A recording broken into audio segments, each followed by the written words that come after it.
Bonjour, je voudrais consacrer cette vidéo à la vie du bienheureux père Daniel Brottier. Daniel Brottier, il est né en 1876 et il est de son époque. Je dirais, amoureux de son époque, ce prêtre français, il faut connaître sa vie pour comprendre d'abord ce renouveau immense qui a eu lieu en France, mais même en Belgique et dans d'autres pays européens, dans le 19e siècle. Ce siècle qui pourtant est celui qui est le plus anticlérical en apparence, mais qui en même temps a permis que l'Église d'Europe essaime jusqu'au bout du monde. On oublie que quelques années avant sa naissance, l'Église avait été interdite en France, avait été persécutée. Des milliers de martyrs, des prêtres en particulier, avaient été exécutés par la Révolution française. Et miraculeusement, vers 1830, tout refleurit. C'était absolument incroyable, alors que les églises étaient en ruine. Et il sortira de ce renouveau, non seulement le curé d'Ars, mais quelqu'un de plus jeune que lui, justement, le père Brottier. Sa vie sur Terre va être courte. Il meurt en 1936, c'est-à-dire à l'âge de 60 ans. Et pourtant, il donne un exemple de ce qu'il y a de plus beau au point de vue de ce qu'on appellerait le don de force. Ça veut dire un caractère solide, un homme équilibré, à la fois extrêmement mystique, ça veut dire que son cœur est au ciel. Et c'est pourquoi je mets derrière moi la photo de la petite Thérèse de l'Enfant Jésus, qui a été sa sœur spirituelle toute sa vie. Lui, cet homme, ce grand combattant de la guerre 14, qui a eu la Légion d'honneur, qui a été cité 5 ou 6 fois à l'ordre de son régiment, eh bien, c'est un amoureux de Sainte Thérèse. Et il dira tout le temps, je lui dois la vie.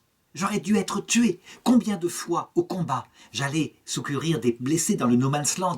Je voyais des hommes tomber à ma droite, à ma gauche, mortellement blessés par les tirs des mitrailleuses. Et moi, durant toute la guerre, il ne m'est rien arrivé. Et je sais, disait-il, que c'est Sainte Thérèse.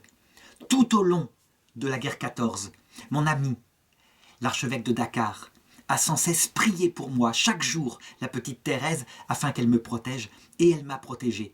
Au point que, au milieu de la guerre, je suis sorti avec la certitude qu'il ne m'arriverait rien, que je survivrais à cette grande boucherie. Et en même temps, que son cœur est au ciel, qu'il est prêt à mourir, évidemment, pour le service de ses frères, et tout au long de sa vie, eh bien ses pieds sont sur terre. Ça veut dire que c'est un organisateur né. Et il va le faire dans l'œuvre sociale l'une des plus efficaces de cette époque, à savoir les apprentis orphelins d'Auteuil. S'occuper de milliers d'enfants orphelins, les nourrir, leur donner un métier, un bon métier, qui fasse qu'après, ayant une vie morale établie, autour d'une foi solide, ils font leur première communion, ils puissent avoir un métier et conduire leur foyer en marche vers la vie éternelle. Cet équilibre entre une vie mystique intense et une charité fraternelle enracinée sur terre, je dirais, c'est ce qui fait l'équilibre d'un chrétien. Et donc, je voudrais raconter sa vie afin qu'elle serve de modèle, malgré, je dirais, les choses de son époque qui sont datées, comme par exemple son côté ancien combattant de la guerre 14. C'est évidemment lié à ce qu'il a vécu. Et donc, qui est-il? Eh bien, d'abord, il naît le 7 septembre 1876 en Sologne, près du château de Chambord, donc là où s'enracine l'histoire de France avec les châteaux de la Loire. Et tout petit, alors qu'il est dans une famille profondément catholique, évidemment, où sa mère joue un rôle important, comme c'est le cas pour presque tous les saints, eh bien, il montre d'abord des dispositions naturelles que je voudrais citer ici. Pourquoi? Parce que la grâce qui va le prendre plus tard va le prendre selon ce qu'il est, son caractère. Si je dis qu'il développe le don de force, c'est parce que d'abord, naturellement, c'est un garçon qui a une âme de chef, de meneur, et ça tout petit. D'abord, une grande ambition, quand sa maman lui demande, dans sa petite enfance, ce qu'il voudra faire comme métier plus tard. Il ne dit pas qu'il veut être pompier ou militaire, non, carrément. Il dit « je serai pape ». Et ça veut dire que la vocation est là, mais c'est une vocation qui est accompagné de son ambition de petit garçon.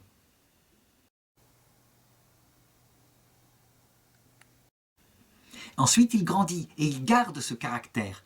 Il fait son école primaire et voilà ce que disent ses professeurs, ou plutôt son instituteur, par rapport à son caractère en 1887, donc alors qu'il a l'âge de 11 ans.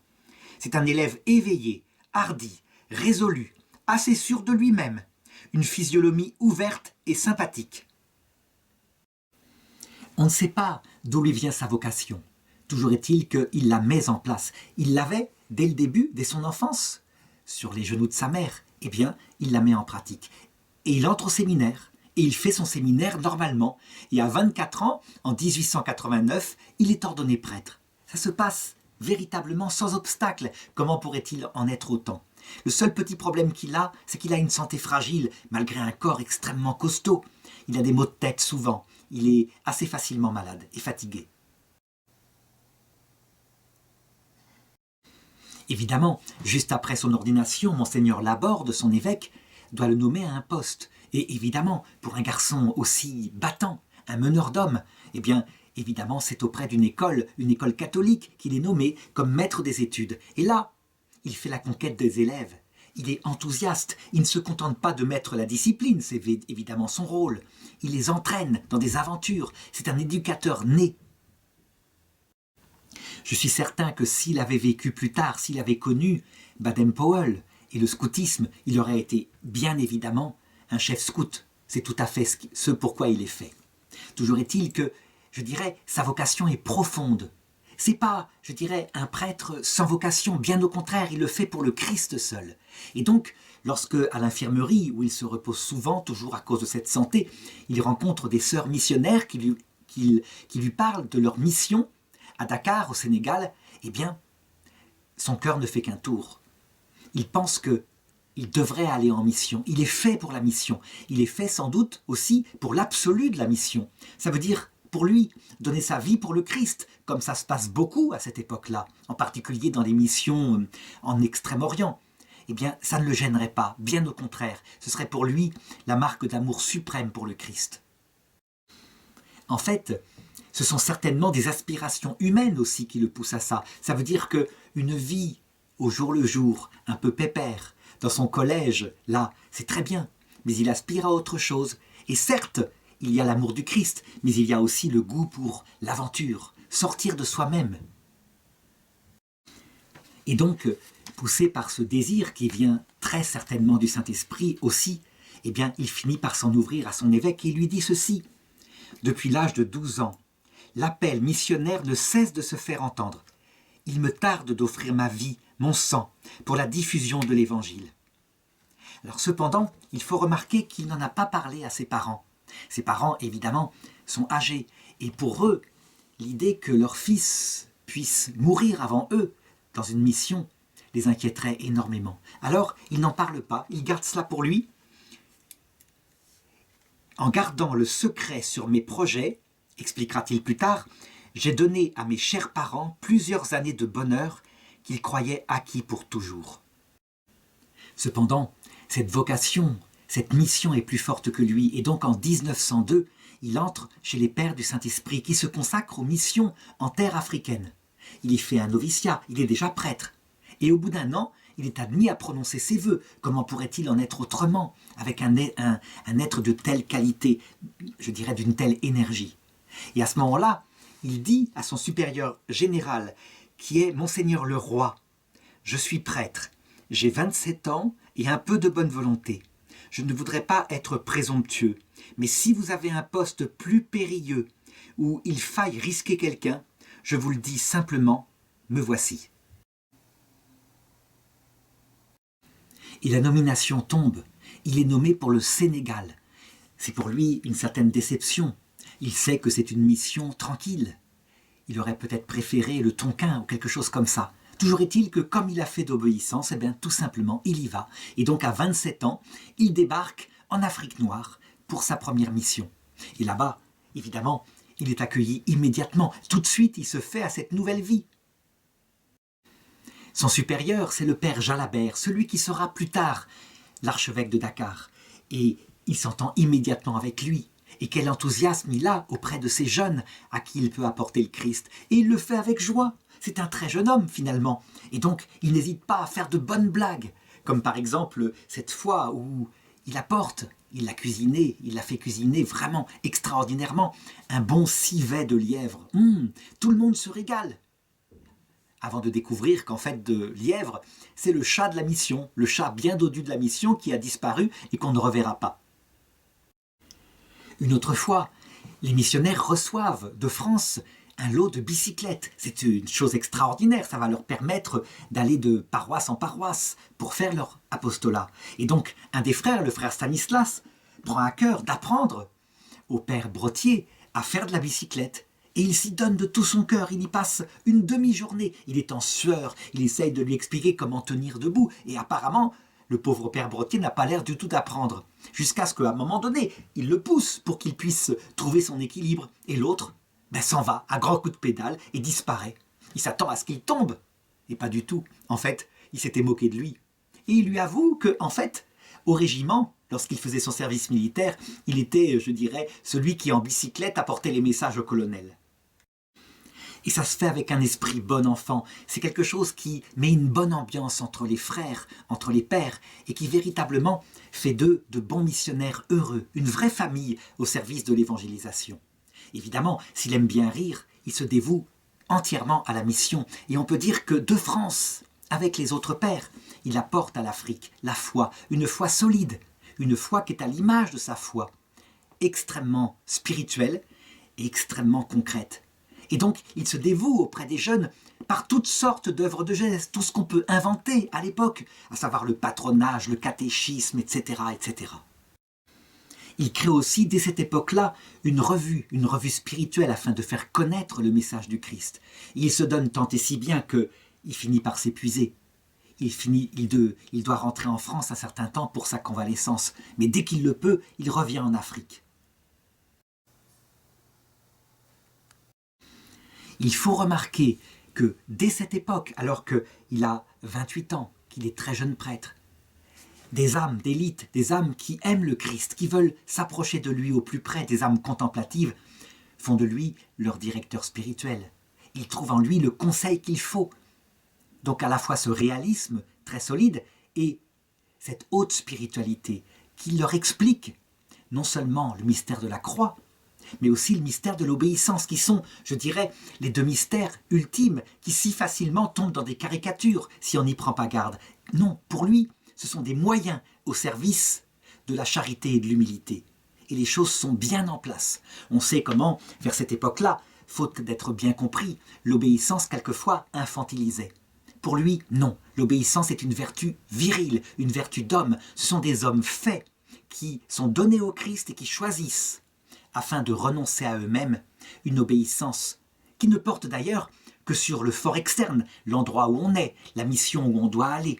Évidemment, elle ne porte jamais sur le fort interne, à savoir, un supérieur ne pourrait pas commander des péchés. Et ça, il l'enseigne avec le réalisme d'un vrai homme de Dieu. En 1911, il a 35 ans et sa santé s'est usée dans toutes les tâches. Sans doute que, malgré ses pieds sur terre, il en faisait sans doute trop, il ne se reposait pas assez. Toujours est-il que, devant ses problèmes de santé, son supérieur, le père Jalabert, le renvoie en France et il dira cette fois adieu au Sénégal pour toujours. Il revient en France et là, toujours avec ce sens de l'absolu, il se pose la question de sa vocation. Être missionnaire, extraordinaire, c'était sa vocation. Et si cette vocation lui est fermée, alors il lui reste l'autre vocation. Et cette autre vocation, il la découvre à l'école de ce qu'il a lu d'une petite religieuse carmélite qui est morte depuis à peine 30 ans.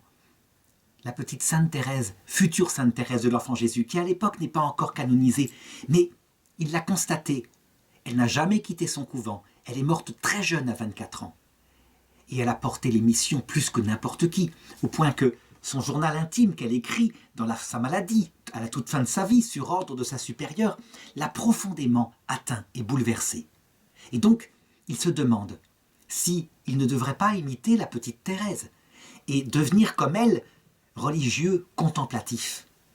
Pourquoi pas n'entrer à la trappe? Ça serait quelque chose de fantastique. Ou alors, peut-être, à l'abbaye de Lérins, chez les cisterciens. Toujours est-il qu'il fait un stage là-bas. Et ça montre à quel point il a compris que la vocation de Marie, celle qui se donne à la contemplation, est supérieure à celle de Marthe, sa sœur, qui se donne au service actif du Seigneur. Ça veut dire que les fruits spirituels viennent du Seigneur, il ne faut pas se faire d'illusions. Et tout le travail qu'il a fait, l'agitation, certes, est très utile, mais que, je dirais, c'est le Seigneur qui donne la fécondité aux fruits. Et donc, il se dit qu'il va être contemplatif pour se rendre compte très vite que ce n'est pas non plus sa vocation. Il a une énergie naturelle trop débordante, et cette vie régulière, paisible, manifestement ne correspond pas à sa psychologie. Alors, il sort de cela et il lui faut trouver une œuvre, quelque chose auquel il pourrait se donner, quelque chose qui comble à la fois son désir de service de l'essentiel, le Seigneur, et en même temps de service du prochain. Et c'est à ce moment-là qu'il reçoit des nouvelles du Sénégal. Le père Jalabert, son supérieur, est devenu le vicaire apostolique, parce que ce n'est pas encore un archevêché, de Dakar. Et là, il reçoit des sollicitations des chrétiens occidentaux, mais aussi quelque part des chrétiens africains, qui disent « il faut une cathédrale à Dakar, il faut une cathédrale où il puisse y avoir un évêque, il faut une grande église ». Je sais que certains disent maintenant, en cette période où je fais cette vidéo, que les Africains avaient bien plus besoin d'hôpitaux que de cathédrales. Eh bien, c'est une erreur. Les deux vont ensemble. Les Africains, comme les Occidentaux, ne vivent pas seulement de pain, mais de toute parole qui sort de la bouche de Dieu. Et avoir une maison de Dieu, une belle maison de Dieu, où ils puissent, je dirais, exprimer leur désir de vie éternelle, où leur âme puisse trouver le repos, était aussi important que de développer économiquement le pays, comme toujours. Ce qui caractérise le christianisme, c'est cet équilibre entre l'amour de Dieu et l'amour du prochain qui font un seul et même commandement. Si on ne développe que le niveau social, eh bien on forme des hommes qui certes mangent, mais qui n'ont pas de but ultime à leur vie. Si on ne développe que le côté mystique, donc je dirais la vie de prière, et qu'on ne développe pas assez le pays, eh bien on oublie que l'homme aussi a un corps. Et donc c'est les deux en même temps qui font un chrétien équilibré. Et donc Monseigneur Jalabert écrit au père Brottier en lui disant « Vous êtes là-bas, mon père, vous êtes en Europe. Nous avons besoin de vos services. Nous avons besoin que vous travailliez maintenant à récolter des fonds auprès des riches donateurs européens afin que cette cathédrale puisse être construite. » Alors, pourquoi pas? C'est une mission extraordinaire. Il la prend à bras-le-corps et il ne va jamais l'abandonner de sa vie. Il va la garder pendant 25 ans. Ça veut dire jusqu'à la fin de sa vie. Et Monseigneur Jalabert prend les moyens. D'abord, il le nomme vicaire général. Ça, c'est un titre ronflant, évidemment. On pourrait se dire, mais à quoi ça sert? Il n'est pas sur place. Ça sert tout simplement, je dirais, à impressionner le côté, je dirais, sensible de ceux qui aiment les titres, afin qu'ils donnent davantage. Et ça marche. Lorsqu'on se présente avec un titre, ou avec quelque chose comme la Légion d'honneur, que d'ailleurs le père Brottier, qui la recevra plus tard, à titre de combattant, que le père Brottier portait tout le temps. Il portait tout le temps sans jamais se vanter des causes qui lui avaient permis de l'avoir, mais tout simplement pour une raison précise. Il savait parfaitement ce que c'est que la psychologie humaine, et que donc un titre honorifique, qu'il soit ecclésiastique ou civil, eh bien impressionne les gens et permet de récolter davantage d'argent pour les œuvres, parce que c'est le but. Le but n'est pas sa gloire, évidemment. Et donc il accepte ce titre parce que ça va augmenter les dons et il commence à se dévouer, à entrer des publicités, des souscriptions. Il lui faut récolter des sommes importantes. Et il va se révéler un extraordinaire gestionnaire. Ça veut dire qu'à un moment donné, à force de parler dans des sermons, de faire des quêtes, etc., il finit par récolter 20 000 francs. C'est une somme importante à l'époque. Et donc, les prêtres qui sont avec lui leur disent « C'est formidable, on va les envoyer tout de suite en Afrique. » Lui, il répond « Pas du tout, pas du tout. Ces 20 000 francs, je vais les investir dans la publicité. » Et il le fait. Il va voir des imprimeurs pour imprimer des tas de prospectus qu'il fait distribuer dans toutes les paroisses de France. Les autres sont un peu affolés. C'est quoi cette méthode? Les dons, ils vont peut-être servir à rien. Ben non, il multiplie les pains, exactement comme Jésus, ça veut dire de ces 20 000 francs, eh bien il se transforme en 200 000 francs, 300 000 francs, etc.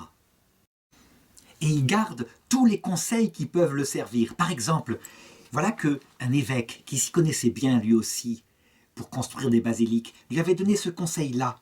« Mon père, croyez-moi, si vous voulez faire de vos bienfaiteurs de vrais amis, n'oubliez jamais, premièrement, de les remercier tout de suite au moins par une petite carte. Deuxièmement, de leur envoyer toujours un petit cadeau en reconnaissance, une image, un rien, offrez un souvenir. Si vous êtes fidèle à ces principes, je vous garantis le succès.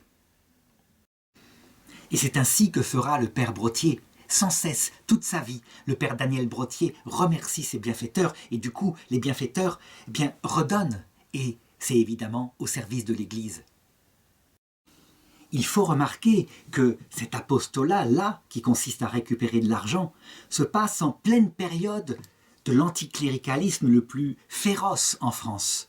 On sait qu'en 1905, il y a eu la loi de séparation entre l'Église et l'État, et les congrégations enseignantes en particulier ont été éjectées. Lui, c'est le moment où il revient en France. Il n'est pas éjecté. Il continue cette chose-là, et on entend très peu parler dans ses écrits de ce qui se passe au point de vue politique. Lui, ce qui l'intéresse, c'est l'annonce de l'Évangile, et apparemment, anticlérical ou pas, l'Évangile doit être annoncé et peut être annoncé. Il faut aussi se souvenir que cette période-là, pour le catholicisme français, est une période, je dirais, douloureuse, parce que les catholiques, ils sont sensibles aux idées du temps. Ça ne saurait être autrement. Et donc, il y a des catholiques sociaux, des catholiques qui se dévouent aux œuvres, et ça, depuis le XIXe siècle. Je dirais que ça correspondrait au catholicisme de gauche, mais ce catholicisme de gauche, il est profondément spirituel et mystique, il apporte l'évangile aux ouvriers. Et puis, il y a un catholicisme de droite, qui est pour l'ordre, pour la discipline, qui a été plutôt anti-dreyfusard au moment de l'affaire Dreyfus, qui a lieu au début de ce XXe siècle. Et donc la société française, je dirais, même dans l'Église, elle est divisée en classes très nettes. Et le christianisme, il ne faudrait pas croire qu'il soit pleinement vital. Il y a vraiment de la mondanité, c'est une culture aussi chrétienne, qui lutte contre une autre France qui, elle, est profondément anticléricale. L'idéologie dominante du temps, il faut le savoir, c'est l'amour de la patrie. Un amour de la patrie qui se développe d'ailleurs dans toute l'Europe, qui fait que l'Europe est sûre d'elle-même. D'ailleurs, les conquêtes des colonies, y compris par la France, se sont faites dans cette idée que la France et les autres pays européens, plus civilisés que le reste du monde, avaient le droit, ayant les meilleures armes, de conquérir et d'apporter la civilisation, mais aussi, pourquoi pas, l'exploitation matérielle. Les deux ensemble. En tout cas, c'est la mentalité du temps. Lui, il est de son époque. Mais attention, il la transcende. Ça veut dire qu'il n'est pas collé aux choses de la politique. Bien au contraire. Pourtant, il aime son pays plus que tout et il voit avec inquiétude la guerre qui approche. Quelle est la situation de cette époque-là? Eh bien, en fait, depuis l'année 1870, donc depuis 40 ans, depuis que l'Alsace et la Lorraine ont été perdues par la France lors de la guerre franco-prussienne, les jeunes Français sont éduqués partout, aussi bien dans les collèges catholiques que dans les collèges publics, à la revanche. L'idée qu'on doit récupérer l'Alsace et la Lorraine, que c'est une terre qui nous a été injustement arrachée, est dans tous les esprits. Mais en Allemagne, la situation est à peu près analogue. Là, ce ne s'agit pas de récupérer l'Alsace et la Lorraine, mais cette grande colère de ne pas avoir soi-même de colonie, d'avoir été trop tard pour conquérir le monde. Et donc, l'idée qu'on puisse s'accaparer d'autres colonies, en tout cas sur les empires des nations comme la France, cette idée germe en Allemagne, toujours pour la même raison, la certitude que l'Allemagne est le pays le plus civilisé du monde. Et donc, sans s'en rendre compte, je dirais, l'idéologie du temps est une exaltation malsaine, je crois, malsaine de la patrie, qui devient très vite, non pas du patriotisme, un amour, je dirais, positif, ouvert, mais du nationalisme. Le père Brottier, je dirais, il est dans ce courant-là. Sans toutefois s'y laisser piéger entièrement. Et pour lui, c'est évident, les Allemands, les jeunes Allemands sont des hommes, des fils de Dieu, exactement comme les jeunes Français. Toujours est-il que, évidemment, la guerre ne manque pas d'éclater. Elle éclate donc en août 1914.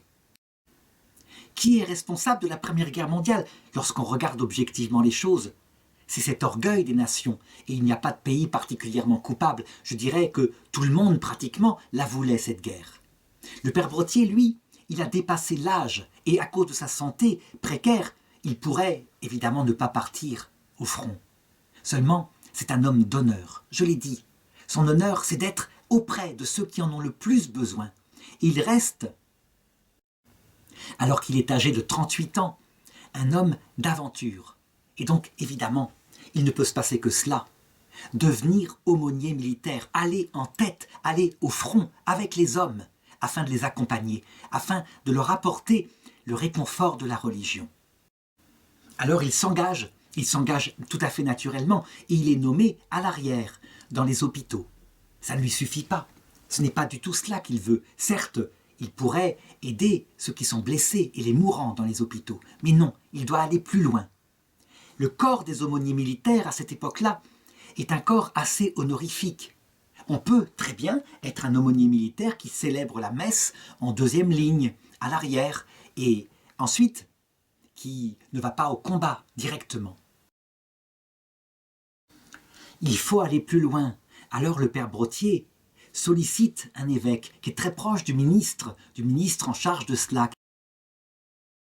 C'est un anticlérical patent, c'est le gouvernement de l'époque qui le veut. Il réfléchit, il se dit, c'est quoi encore? Des curés sur le front, je dirais la manipulation, l'église, etc. Et puis finalement, il se rend compte que c'est absolument nécessaire. Ces jeunes qui partent au combat risquent leur vie, ils seront tués par milliers. Il leur faut des aumôniers. On ne peut pas leur refuser le secours de la religion, et donc il accepte la création d'une aumônerie officielle, structurée de l'armée française. Et donc, René Viviani, qui est le ministre de la guerre, crée ce corps spécialisé. Et alors, l'évêque qui en est chargé, c'est Monseigneur Leroy, il dira que 2 qualités sont nécessaires pour être admis dans ce ministère. Il faut, premièrement, être réformé ou âgé de 48 ans. Deuxièmement, être autorisé par son évêque. Il ajoute une 3e condition, évidemment, avoir une bonne santé. Eh bien, on peut le dire, c'est durant ces 4 ans, cette grande guerre, cette guerre qui devait être la dernière des guerres, que va se révéler, je dirais, qui est le père Brottier. Bien évidemment, il n'a comme perspective que la vie éternelle, sa vie ne compte pas. Et donc, pour lui, rester à l'arrière, célébrer simplement des messes à l'arrière, pas question. Il reste pendant ces 4 ans en première ligne. Il est affecté au 121e régiment d'infanterie dans la 26e division. Et dès le 25 août, donc la guerre est à peine déclarée depuis 1 mois, il est sur les théâtres des opérations. C'est au début une guerre de mouvement, avec l'Allemagne qui remporte de grandes victoires et des milliers de morts, des morts plus que dans toutes les autres périodes de la guerre 14. Il est de tous les combats, de tous les assauts. En quoi consiste sa vie? Eh bien, il est habillé avec sa soutane, avec son casque de la guerre 14 sur la tête, il est avec les hommes. Et dès qu'un homme tombe, il est là pour l'assister des sacrements. Attention, il ne fait pas que cela. Quand il peut arrêter le sang qui coule, donc mettre un garrot ou une chose comme ça, il le fait aussitôt. Quand il doit ramener un homme, le ramener à l'arrière, il le fait, il le porte sur ses épaules. On peut dire que sa santé ne compte plus, sa mauvaise santé a comme disparu. Je dirais, il est stimulé par le service de ses frères. Évidemment, très vite, sa grande barbe et son attitude de courage sont célèbres dans tout le régiment. Cet aumônier est reconnu, considéré par tous. On se précipite à sa messe, où les discours sont là. Ce ne sont pas des discours, je dirais, centrés sur le patriotisme, non. Ils sont centrés sur ce qui est essentiel, la foi, la préparation, la mort qui peut arriver n'importe quand, et la vie éternelle qui est certaine. Et il en parle de sa petite Thérèse, il en parle à tous les hommes. Et la petite Thérèse de l'enfant Jésus, eh bien, elle va être présente durant cette guerre incroyablement. C'est dû, certainement, à des prêtres comme le père Brottier. Il en a fait sa sœur spirituelle. Et il en parle aux soldats. Et les soldats, instinctivement, se confient à elle.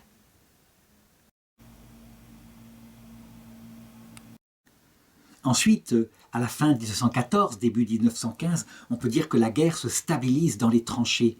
Ça veut dire que l'armée allemande a été arrêtée par la contre-offensive, je dirais, de la Marne. Et ensuite, elle a reculé. Et le long de la frontière belge s'établit un front continu. Évidemment, il y a moins de combats. Il faut attendre. Et là, Les souvenirs du père Brottier, c'est en particulier, et il le dira plus tard, ce froid des Flandres. Jamais, si ce n'est à Verdun, je n'ai tant souffert. Il est avec les hommes, il vit de la même chose. Il a les chaussures qui sont dans la boue et ensuite dans le gel. Et donc ces nuits hyper longues qu'il faut passer à attendre en grelottant avec le mauvais manteau de ces époques-là. Son travail apostolique, son approfondissement de la foi peut alors devenir beaucoup plus profond. Il peut confesser, il peut recevoir les confidences, il peut encourager. Et vraiment, on peut le dire, il considère tous ces hommes comme ses enfants. Vraiment, il le pense, il l'est. Et il en a l'âge en plus, il est plus âgé qu'eux. Il pourrait être leur père. Alors, voilà qu'arrive Pâques de l'année 1915, et il dit ceci. « Mes enfants, c'est demain la grande fête. Je compte sur votre exemple. Je vous confesserai tous, en commençant par le commandant et les capitaines. » Et c'est ainsi que personne ne voulut, je dirais, échapper à cette confession. Tout le monde s'y rendit, les hommes le plus petit des 2e classes aussi. Il connaît l'âme de ses poilus, il sait à quel point le cafard est là. On pense à sa mère qu'on a laissée au pays, sa fiancée. Le pays nous manque, on pourrait mourir n'importe quand. La souffrance morale de ces hommes, il la connaît. Alors, il la nourrit non seulement par le Christ, qui donne sens à tout, mais aussi par son humour communicatif. Pour lui, et on le voit, on le lit dans ses yeux, la mort n'est rien, elle est juste un passage. Ce n'est pas grave. Et bien sûr, ça veut dire qu'il ne faut pas se faire tuer, il faut essayer évidemment de combattre au mieux. Et la guerre continue. 1916, le régiment est envoyé à l'arrière afin de recevoir, je dirais, un entraînement intensif, afin que les uniformes soient modernisés. Il y va avec eux. Et on sent qu'un coup dur se prépare. Effectivement, l'empereur d'Allemagne a décidé qu'il attaquerait sur Verdun. Verdun, il va en faire un point de fixation, un endroit où il pense pouvoir saigner à blanc l'armée française. Ça veut dire tuer le maximum d'hommes, affaiblir l'armée française pour ensuite pouvoir attaquer. Et cette bataille, qui est la bataille, je crois, la plus meurtrière qui a jamais existé dans l'humanité, cette bataille de Verdun commence donc en 1916. Et le régiment du père Brottier, et le père Brottier aussi, s'y retrouve. Le général Pétain prend en main les choses à un moment donné. Il organise non seulement l'intendance pour que le ravitaillement en armes, en nourriture arrive sur Verdun, mais aussi une tournante afin que chaque régiment passe par Verdun et que ce ne soient pas toujours les mêmes hommes qui soient saignés à blanc, là où des milliers de canons allemands ne cessent de bombarder. Et c'est à l'occasion de cette bataille de Verdun que le père Daniel Brottier reçoit sa première citation et la croix de guerre. Et je vais lire la citation en question. « Aumônier volontaire au 121e régiment d'infanterie. Il s'est fait remarquer depuis le début de la campagne pour son abnégation, son mépris absolu du danger, toujours au milieu des troupes, au moment des attaques, se portant au secours des blessés, sans tenir compte des dangers qui l'entouraient. C'est particulièrement fait remarquer dans le bois de Malencourt, les 22, 23, 24 mars 1916, où il a eu ses vêtements déchirés par des éclats d'obus. »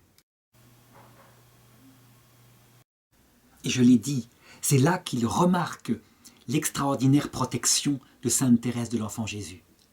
Plein de fois, des balles traversent son vêtement, déchirent sa soutane. À chaque fois, il n'est pas atteint, pas même une égratignure. C'est absolument incroyable. Il se dit vraiment qu'elle le protège quelque part. Il a sans doute quelque chose à apporter à ses enfants et c'est sans doute pour cela. Attention, il est courageux, il se dévoue aux hommes, mais il n'est pas suicidaire, pas du tout. Par exemple, en 1916, il voit son commandant qui est comme dépressif. Il est là, il est dans sa casemate et il n'a manifestement pas le moral. Alors il va le voir, il lui demande ce qui se passe. Il pense que c'est un problème personnel. Et pas du tout. Le commandant s'ouvre à lui en lui disant « Demain, à 4 heures du matin, nous devons attaquer. Il n'y a eu aucun bombardement préventif. Les barbelés allemands sont intacts, leurs mitrailleuses aussi. Autant dire que mon régiment, j'en aurai plus demain soir. » Eh bien lui, il ne se décourage pas. Il sort de la tranchée, il se rend à l'arrière, il va auprès de l'état-major. Et là, il aborde le général et lui dit simplement les choses, la situation. Il lui dit d'ailleurs, venez demain, venez, vous participerez à l'attaque. Il parle tant et si bien, il montre à quel point c'est suicidaire d'entraîner des hommes à une perte qui ne servira à rien, que finalement l'ordre est annulé fort heureusement. C'est quelque chose qui est très important pour lui. Il le voit. Les officiers supérieurs n'ont pas, je dirais, la protection, le sens de ce que c'est que ces hommes qui meurent. Et quelquefois leurs vies sont sacrifiées en vain. Il voit bien qu'il y a quelque chose qui ne va pas dans ce haut commandement qui, souvent, un peu comme à l'époque de Napoléon, pense encore à la gloire des faits d'armes, alors qu'on est dans la boue, qu'on doit économiser les hommes, qu'on ne peut pas charger, qu'il n'y a pas possibilité de passer quand on pense qu'une mitrailleuse est capable de tirer 500 balles à la minute. Autant dire qu'une mitrailleuse est presque aussi efficace qu'un régiment de Napoléon. Il faut donc attendre, il faut attendre les chars. Il le voit bien, et tous les hommes le voient bien. Il est avec eux, et lui, comme il a un peu d'entre-gens, eh bien, il agit et il sauve leur vie. Évidemment, un tel dévouement, un tel bon sens, lui qui n'est qu'aumônier, lui vaut très vite la Légion d'honneur. Et il l'accepte. C'est une Légion d'honneur à titre militaire. Rien à voir avec les Légions d'honneur à titre civil qu'on voit maintenant. Lui, il l'a gagnée par son amour de la France et au combat, par sa bravoure. Et la citation dit ceci. « Il n'a cessé de prodiguer ses soins aux blessés avec un courage, une abnégation au-dessus de tout éloge. Il est resté au premier rang avec les troupes engagées, dans les circonstances les plus difficiles, recueillant les blessés, sous un feu meurtrier, les soignant, les encourageant. Il apporte à tous le meilleur réconfort moral par sa belle attitude, par son sang-froid et par son admirable dévouement. » Il est intéressant de remarquer que la citation ne fait pas référence à son rôle de prêtre, mais fondamentalement, et ça, quoi qu'en dise la République anticléricale de cette époque-là, il apporte aux hommes un courage indispensable, eux qui peuvent mourir d'un instant à l'autre. Il leur apporte la certitude qu'il y a une vie éternelle. Et ça, c'est plus fort que tout. Je l'ai dit, c'est un prêtre, mais c'est aussi un Français. Et donc, quand il est nécessaire, je dirais, d'agir non pas par les armes, ça, il refuse de porter les armes, il est aumônier, il ne tue pas. Mais en tout cas, lorsqu'il voit que l'armée française se délite, par exemple, lorsqu'un régiment, tous ses officiers ont été tués, eh bien, il n'hésite pas à aller chercher partout les sous-officiers pour leur dire que maintenant le commandement leur appartient. Et c'est eux qui, à ce moment-là, reprennent ce qui reste des hommes. Il va avoir ainsi 6 citations, et toutes sont écrites selon le même, je dirais, la même rhétorique, son dévouement, son courage extraordinaire, sa présence en tête des attaques. Il est là où il y a le combat, pas du tout à l'arrière. Il peut se prendre une balle. Il est là parce que les hommes, eux, se prennent des balles et qu'il doit les accompagner.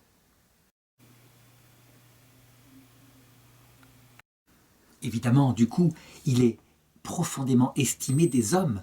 Les hommes se disent que quand il y a le père Brottier, eh bien, on ne meurt pas seul. Et c'est le cas. Il est de tous les combats. Il retourne à un moment donné avec son régiment à Verdun. Et là, à un moment donné, il entend les cris d'un officier qui a été blessé entre les lignes. Eh bien, tout simplement, il fait ce que doit faire un homme d'honneur, un homme qui n'abandonne pas les autres. Il rampe et il va chercher cet officier pour le ramener, afin qu'il soit mis vers l'arrière, au niveau de l'infirmerie. Ces combats se passent autour de Douaumont. Évidemment, ce n'est plus la bataille de Verdun telle qu'elle était, je l'avais raconté un peu avant, c'est plutôt le reste d'un combat qui est là. Et comme à la période de la grande bataille de Verdun, évidemment, l'une des missions les plus difficiles, c'est d'aller chercher de l'eau. Aller chercher de l'eau, c'est extrêmement dangereux, parce qu'il faut aller sur un point d'eau, et on passe par des endroits où manifestement les tireurs d'élite de l'armée ennemie nous attendent. Donc beaucoup mourront comme ça.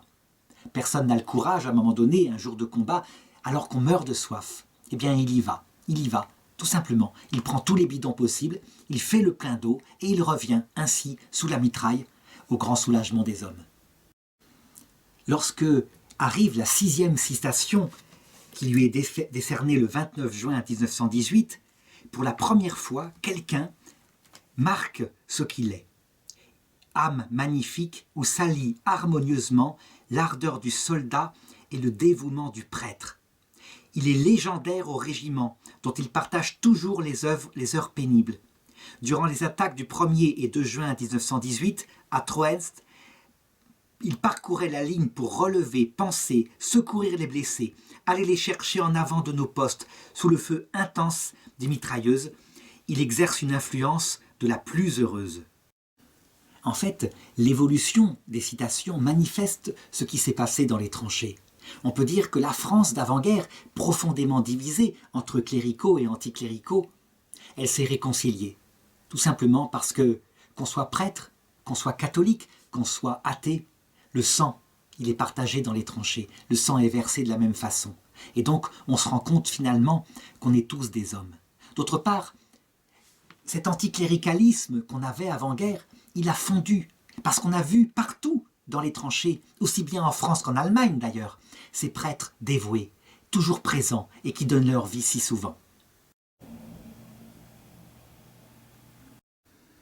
Enfin, quand arrive le 11 novembre 1918 et que sonne à 11 h l'armistice, son régiment est à Metz, à côté, donc du côté de l'Alsace-Lorraine, où les armées françaises ont reconquis cette terre perdue.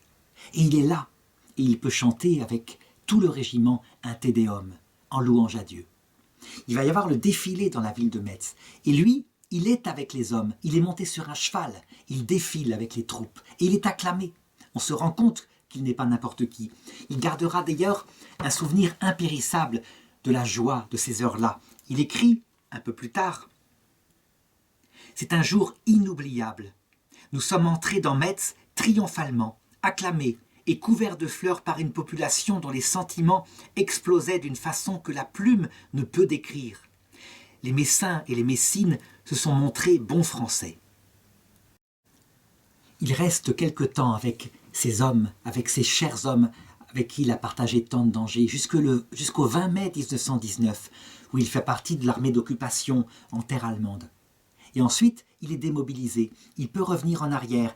Et là, il revoit Monseigneur Jalabert, l'évêque de Dakar, qui lui reparle de nouveau de sa mission de vicaire général. Il doit de nouveau recueillir des dons afin de construire cette cathédrale de Dakar. Et c'est quelque chose, évidemment, qui lui tient à cœur, qu'il va reprendre en main. Mais, en attendant, il sent bien qu'il faut aussi qu'il se donne à autre chose, quelque chose que là, qui est important, qui est lié à sa génération. Il faut que ces hommes restent en lien. Ces hommes qui ont connu les tranchées ne se quittent pas. Il faut qu'il y ait une sorte d'œuvre qui permette de se réunir, de se souvenir. Et donc il veut créer une sorte d'association qui aurait un bulletin, qui aurait des réunions annuelles. Il l'appelle l'Union nationale des combattants. Il arrive même à en parler à Clémenceau, qu'il arrive à rencontrer. Et Clémenceau lui dit « mais c'est une magnifique idée ». Et il lui donne même 100 000 francs afin qu'il puisse la mettre en œuvre. Reste à savoir quel sera l'esprit de cette association. Est-ce que c'est une association catholique? Ça pourrait l'être, et certains des membres qu'il a rencontrés, d'ailleurs disent 1916, à l'époque qu'il y pensait, comme Margerin, qui est trésorier au début de cette union, disent qu'il faut que ce soit une association catholique. D'autres disent que ça doit être ouvert à tout le monde, que tout le monde doit pouvoir y venir, catholique comme non catholique. Eh bien, le père Brottier, qui est l'aumônier de l'œuvre, tranche, et il dit « Nous devons tous être unis comme au front ». Donc ce sera le prolongement de ce qu'on a connu dans les tranchées. Tout homme, quelle que soit sa religion, pourra adhérer à cette association et le Christ ne sera pas absent, loin de là. Le Christ qui nous a tant protégés durant ces combats. Et cette association va grandir, va se développer extraordinairement en 1922, donc 4 ans après la guerre, alors que le père Brottier est âgé de 46 ans. Elle ne compte pas moins de 600 000 membres. Le père Brottier, très vite, comme il voit que cette association tourne sans lui, cède sa place. Et il préfère, à ce moment-là, retourner à ce que lui a demandé Monseigneur Jalabert pour y consacrer tout son temps. Évidemment, il est marqué par cette guerre, comme toute la génération de ces hommes. Je dirais, elle fait partie de sa chair. Il a créé dans cette guerre des amitiés uniques, des amitiés qu'on ne pourra jamais créer, au point que certains poilus disaient, en pensant à ces années-là qui étaient pourtant tellement meurtrières, c'était le bon temps. Le bon temps parce qu'il y avait une amitié solide d'hommes qui ne vivaient pas seulement que de pain, mais qui vivaient de courage et aussi d'espérance en la protection de Dieu. Résultat, toute sa vie, lorsqu'il peut rencontrer un ancien de 14, ne serait-ce qu'un ancien soldat qui, s'étant mal réhabitué à la vie civile, est devenu ivrogne, est devenu un clochard au bord de la route, eh bien, il va vers lui et il l'aide de tout son cœur. C'est un frère, il n'y a rien à faire. Ils ont connu les tranchées, ils sont donc frères. Et donc, il va garder toute sa vie, je dirais, ces valeurs qu'il a acquises à la vue du front, et en particulier le sens de l'honneur. Ça veut dire quelque chose de droit, quelque chose où sa vie est seconde, où la vie de l'autre est première. Et donc, il lit beaucoup de revues militaires, et il y a une chose qu'il admire, ce sont les corps francs. Les corps francs qui sont ces militaires d'élite, le prédécesseur pendant la guerre 14 de ce qu'on pourrait appeler les forces spéciales, qui allaient dans le front, je dirais dans les tranchées ennemies, pour les attaquer brutalement, et pour, je dirais, prendre des sections entières des tranchées, ramener des prisonniers. Ce sont des hommes courageux, qui évidemment vivaient peu longtemps. Eh bien, plus tard, lorsqu'il sera aumônier des orphelins apprentis d'Auteuil, je dirais qu'il leur communiquera ce sens du devoir, ce sens du dépassement de soi, avec l'exemple des corps francs. Pour lui, un bon travailleur, un bon orphelin apprenti d'Auteuil, c'est quelqu'un qui a les mêmes valeurs intérieures que celles de ces hommes qui donnèrent leur vie pour la France. Et en même temps, à cette période-là, même s'il est attaché et qu'il ne serait pas à ses souvenirs, eh bien, il s'efforce maintenant de s'en détacher. Il lui faut revenir à sa vocation. C'est pourquoi un jour, eh bien, il rencontre son frère et sa belle-sœur et il leur donne la chose qui est la plus précieuse à ses yeux, la croix qu'il portait comme aumônier durant la guerre 14. Et il leur dit « Gardez-la, gardez-la bien, précieusement. Sur cette croix, combien de lèvres de mourants se sont collées. Si le cordon de cette croix pouvait exprimer tout le sang dont il a été imbibé, l'eau dans laquelle on le tremperait en deviendrait toute rouge. » Et donc, à cette époque-là, eh bien, il va voir le cardinal Dubois et il lui dit qu'il est disponible s'il a quelque chose à lui confier. Il peut repartir en France vers un nouvel apostolat. Il garde bien sûr la souscription qu'il essaye de faire pour la cathédrale de Dakar. Pas question d'abandonner cela, mais il lui faut maintenant quelque chose de concret, quelque chose où il pourrait être utile, un apostolat. Alors l'évêque pense tout de suite à quelque chose qui sûrement lui correspondrait. Les orphelins apprentis d'Auteuil. C'est une œuvre qui est déjà ancienne. Elle a été fondée par l'abbé Roussel en 1866. C'est un abbé qui se promenait et un jour il voit un enfant qui fouille dans les poubelles. Il va le voir et lui dit « Mais qu'est-ce que tu fais ?» Et l'enfant lui dit « Ben, je fouille dans les poubelles pour manger. » Et il se rend compte que cet enfant est absolument orphelin, abandonné par ses parents, et qu'il survit comme il le peut dans la rue, qui, on le sait, est l'école du vice. Évidemment, il ne peut pas le laisser dans la rue, alors il lui propose de le recevoir chez lui.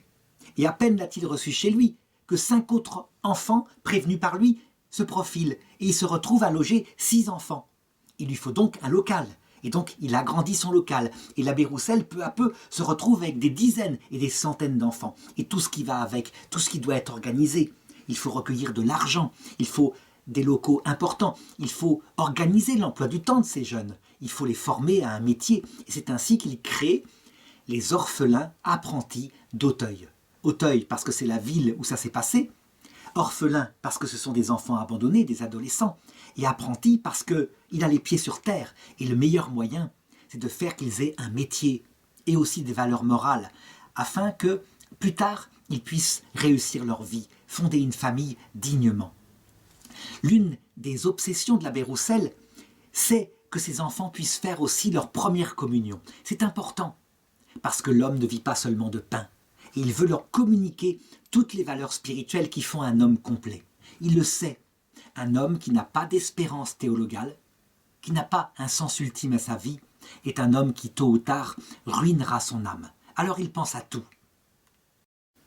C'est quelque chose de formidable que ce renouveau des années 1850 par là, que ce renouveau qui devrait servir de modèle quand on pense que 100 ans plus tard, on pensait, dans l'Église catholique en Occident, que l'homme ne vivait que de pain et qu'il ne fallait s'occuper que de son niveau social, que tout le reste irait bien et que le Christ était évidemment un sujet secondaire. Quelle erreur fatale que de plonger l'homme dans la matière et de lui ôter ce qui donne sens à sa vie.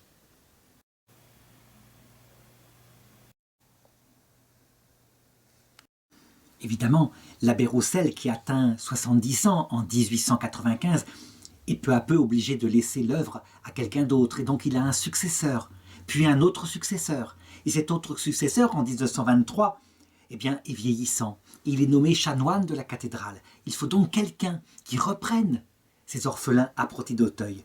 Et le cardinal Dubois pense immédiatement au père Brottier, qui, comme par hasard, est libre à ce moment-là. Et c'est ainsi qu'à 47 ans, en novembre 1923, le père Daniel Brottier est nommé aumônier et directeur des orphelins apprentis d'Auteuil. C'est une tâche immense qui l'attend. Il y a 175 orphelins, avec des chefs d'atelier, des maîtres pour leur apprendre un métier, etc. Et lui, il se retrouve à la tête de cette œuvre. On l'accueille avec une fanfare, évidemment. C'est tellement important, cette nomination. Que faire? Comment faut-il commencer? Est-ce qu'il faut commencer par l'organisation matérielle, voir si toutes les choses tournent? Eh bien, le père Brottier, lui, il pense les choses autrement. Et la première chose qu'il doit faire, il sent que c'est ça qu'il doit le faire, c'est de construire une chapelle à Sainte Thérèse de l'Enfant Jésus. Il se souvient comment elle l'a protégée pendant la guerre. Il se dit, c'est pour eux qu'elle m'a gardé en vie. Il faut donc que je fasse une chapelle où tous ces jeunes puissent se recueillir. D'ailleurs, la petite Thérèse connaissait de son vivant les orphelins apprentis d'Auteuil. Elle avait eu l'occasion de prier pour eux. Une intention de prière lui avait été donnée à un moment donné. Et donc il se dit que manifestement, du haut du ciel, c'est ça qu'il faut faire en premier et qui va donner un développement à cette œuvre. Alors il entreprend les démarches. Lui qui s'occupe par ailleurs de la cathédrale de Dakar, donc il a suffisamment d'argent à récolter, il va voir le cardinal et il lui demande l'autorisation, après avoir demandé aux 175 enfants de faire une neuvaine afin que sa volonté, que le cardinal soit positif par rapport à cette intention. Et le cardinal s'étonne, il lui dit ceci. Comment, je dirais, une toute jeune religieuse pourrait-elle être la protectrice de ces garçons? Et le père lui répond, Monseigneur, ces enfants ont été privés très jeunes de l'affection d'une mère. Ils s'attacheront à la petite Thérèse à laquelle ils devront tout. Elle sera leur petite maman. Et l'évêque de répondre, alors, dans ce cas, si vous prenez les choses ainsi, je vous autorise volontiers. Évidemment, c'est quelque chose d'important comme projet. Et donc, le père Brottier, il est sans arrêt en prière. Il parle à sa petite Thérèse, qui est comme sa sœur spirituelle. Elle l'aide concrètement. Et il lui demande si cette chose-là lui plairait. Et donc, il lui demande un signe. Avant d'aller voir le cardinal, il lui a demandé en particulier « S'il te plaît, Sainte Thérèse, pour m'indiquer ta volonté. » Elle n'est pas encore sainte. Hein. Là, je vais un peu trop vite. Elle n'a pas encore été canonisée à cette époque-là. Mais il lui dit « S'il te plaît, Thérèse, si jamais c'est ta volonté, fais qu'avant 16 heures, je reçoive 10 000 francs de dons pour cette œuvre. » Et puis, les heures passent. Arrive 15h30. Toujours rien n'est arrivé, aucun don. Et tout d'un coup, une dame l'arrête alors qu'il est en train d'attendre un taxi. Et elle lui dit « Père, la semaine dernière, j'avais recommandé un enfant mourant à vos prières. Cet enfant est sauvé, voilà mon remerciement. » Et cette dame remet alors au père une enveloppe qui contient 10 000 francs. Les signes de ce genre vont se multiplier, mais de manière, je dirais, habituelle. Ça veut dire que c'est un miracle permanent qui va être permis par la petite Thérèse de l'Enfant Jésus. Par exemple, le chantier est mis en œuvre en 1924. Il est continué en 1925. Ce sont des frais immenses, on se doute, pour une église qui d'ailleurs a perdu ses biens ecclésiastiques il y a quelques années. Eh bien, chaque jour de cette année-là, quoi qu'il arrive, un billet de 1000 francs, d'une façon ou d'une autre, va arriver pour la construction de la chapelle. Ça en devient régulier, presque habituel. C'est 1000 francs, c'est comme ça.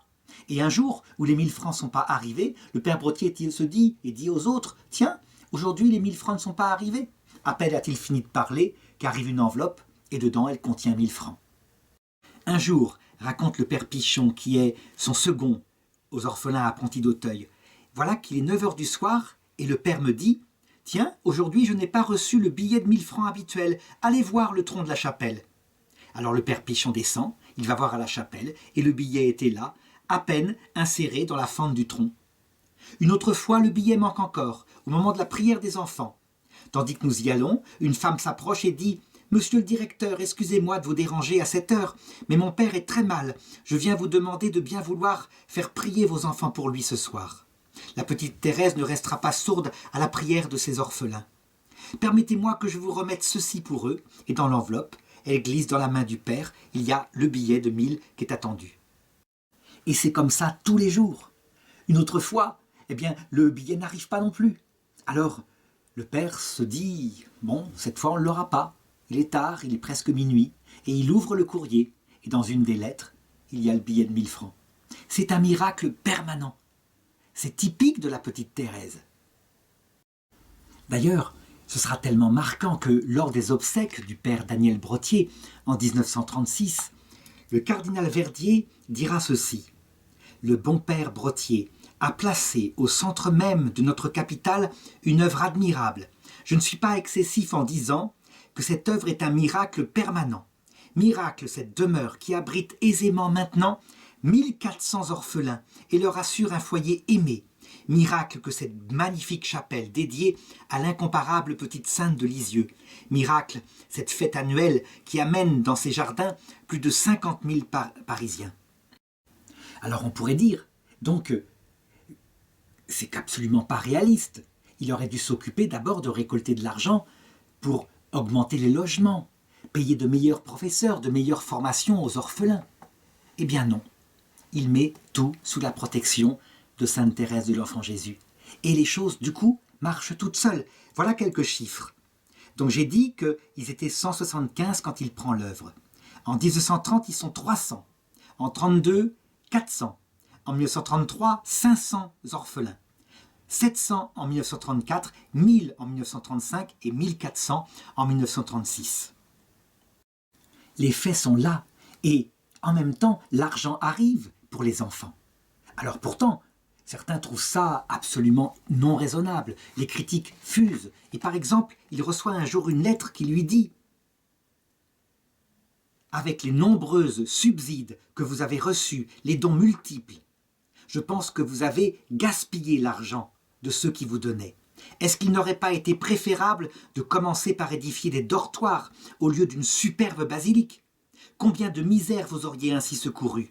La charité doit passer pour tout apôtre avant le désir de se créer une situation d'ambition et une situation pour éblouir. » On peut dire que la lettre est méchante, elle le frappe au cœur.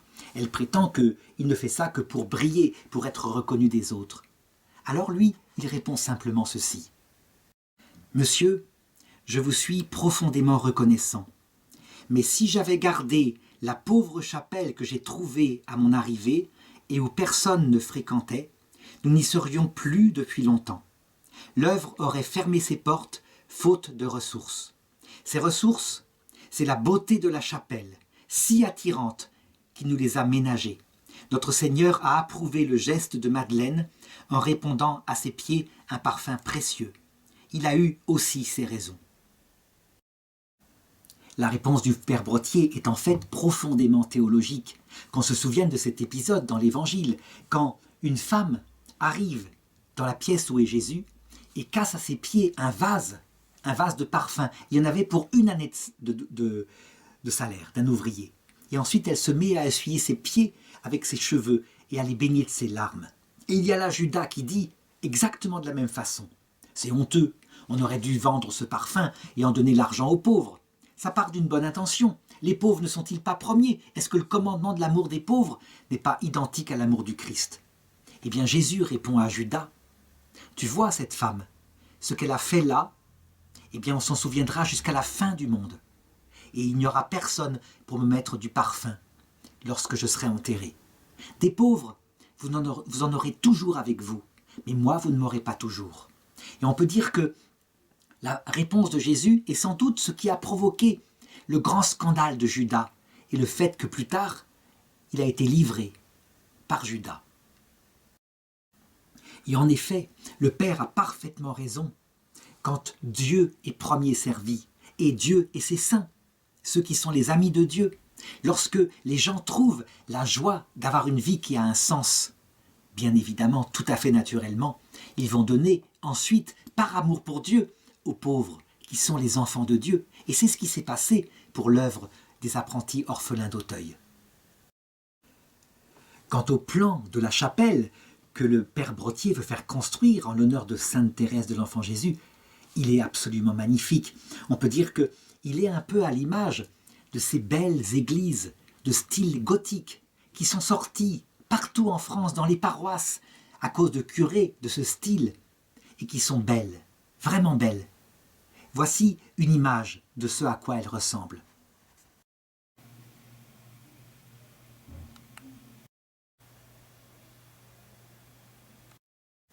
C'est véritablement une chasse de pierres, et de partout, à Paris, les gens viendront pour se recueillir. En fait, ce qui les attire dans cette chapelle, c'est moins la beauté de l'édifice que la présence qui est signifiée par cette beauté, à savoir l'âme de la petite Thérèse de l'Enfant Jésus, que les Français appellent à cette époque-là la petite Sainte Vierge, dont le livre a une influence puissante sur les cœurs, tellement il parle de ce que c'est que l'Évangile. Et les gens sentent bien que ce n'est pas l'excès des jansénistes avec leur sens de la vertu presque décourageant. C'est pas non plus le laxisme de ceux qui pensent que tout est permis. Non, c'est l'Évangile, l'Évangile au juste milieu, avec sa croix, avec sa part liée à l'humilité, à l'amour, à la recherche de la vérité. C'est l'Évangile plénier. Alors ils viennent, et puis en même temps, ils donnent pour les enfants.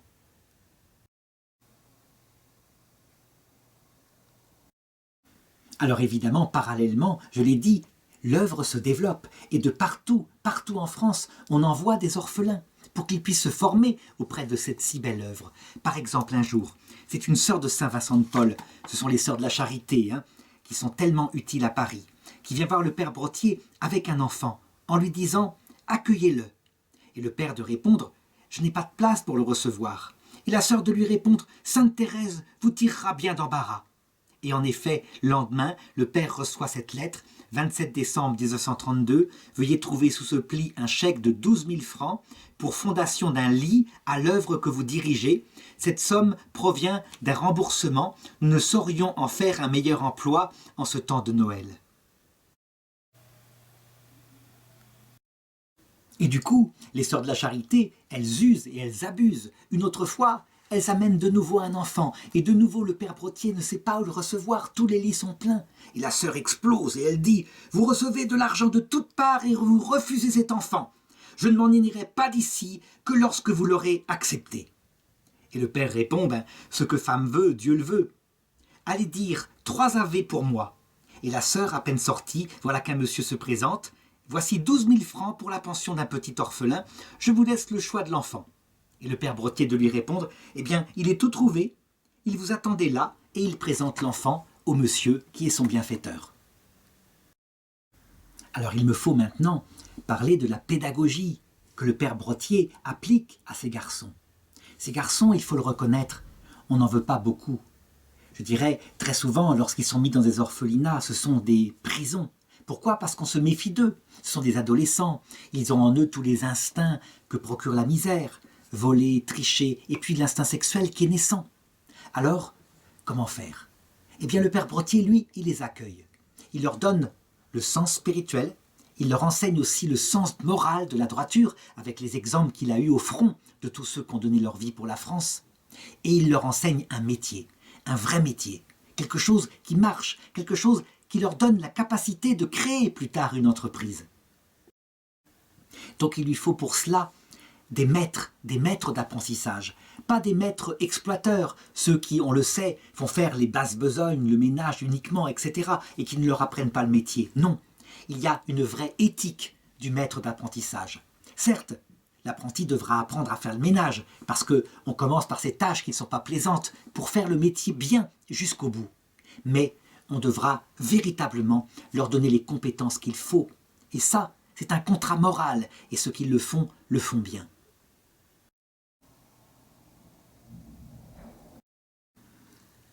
Et ces jeunes, eh bien, il leur manque toute l'affection dont ils auraient besoin. Ils ont connu le malheur, ce sont des orphelins. Alors, il se fait aider de religieuses. Il les choisit pour qu'elles mettent la part de maternité. Et lorsque ces religieuses ne suffisent pas, il y a la petite Thérèse qui est là et qui est la maman de tous. Le père Brottier sait que c'est essentiel et il a gardé du fondateur des apprentis orphelins d'Auteuil l'idée que ces enfants doivent être préparés à leur première communion par une catéchèse solide, mais aussi par une forte piété.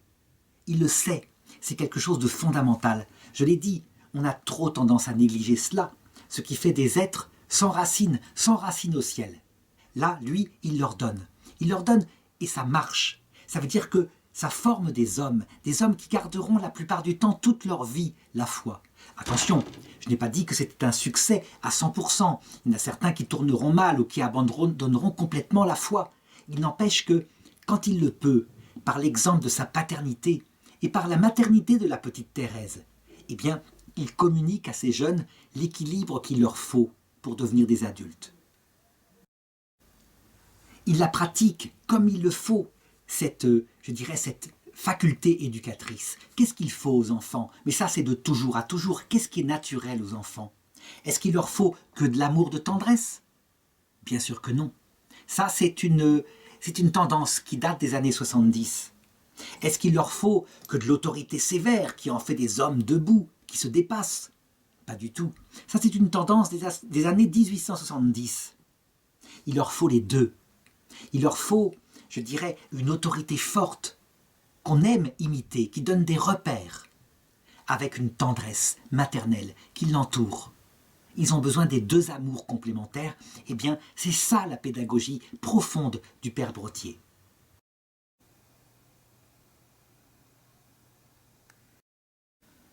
Autre question qui se pose, alors est-ce que ces enfants sont tout le temps en train d'apprendre un métier de 10 à 18 ans globalement?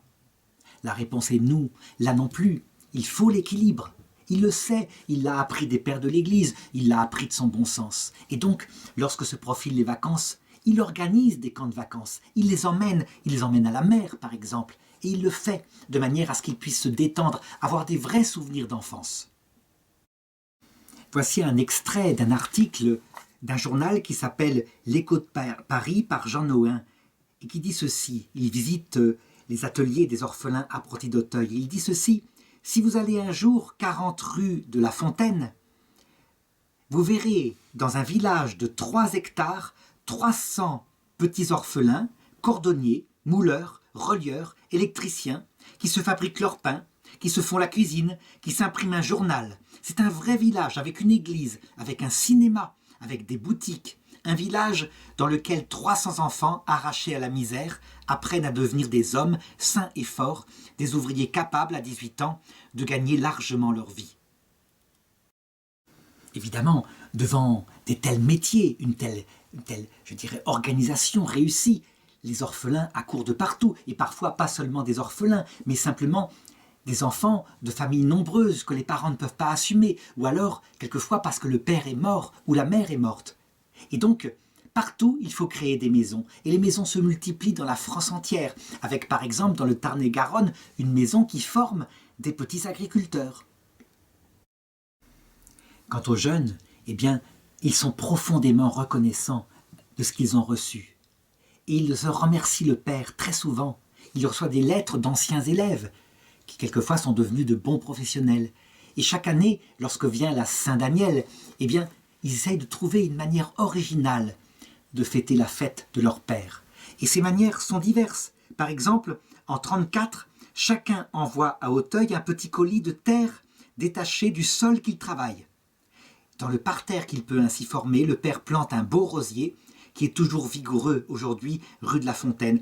En 1935, les colis contiennent des grains de blé et le père leur écrit « Je vais moudre ce blé et avec joie, je consacrerai les hosties faites du blé que vous avez moissonné. Je le distribuerai à vos cadets. Il existera ainsi un lien plus intime entre eux et vous. On le voit, le fruit du travail des hommes, eh bien, il le consacre pour la seule chose qui compte à ses yeux, qui est l'amour de Dieu qui donne sens à tout. Il reste un être profondément spirituel et il le communique à ses jeunes. Et voilà pourquoi chaque année, lorsque vient la grande fête de la première communion, qui, comme je l'ai dit, il l'a gardée du fondateur des orphelins apprentis d'Auteuil, eh bien, il solennise cela dans la chapelle consacrée à Sainte Thérèse de l'Enfant Jésus. Et son sermon est profond, vibrant, on y sent tout l'amour de Dieu, et il sait raconter des histoires qu'il tire de tout ce qu'il a vécu, y compris pendant la guerre, et il sait toucher le cœur des enfants. Et il leur communique son angoisse, parce que son angoisse évidemment profonde, c'est que l'œuvre qui lui coûte tellement cher, tellement ils sont nombreux, ne puisse pas subsister, que les dons se tarissent. Alors il fait prier pour cela. C'est en fait l'angoisse d'un père de famille, qui certes fait confiance à Dieu, mais qui sait très bien aussi que Dieu passe par les donateurs humains. Lorsqu'on l'écoute avec son âme plantée dans le ciel et ses pieds plantés sur la terre, on croirait entendre saint Ignace de Loyola qui disait, pour résumer la façon dont on doit se comporter, « Priez parce que Dieu fait tout, mais agissez comme si Dieu ne faisait rien. » Alors il le fait comme un bon père de famille et il leur apprend les mêmes choses.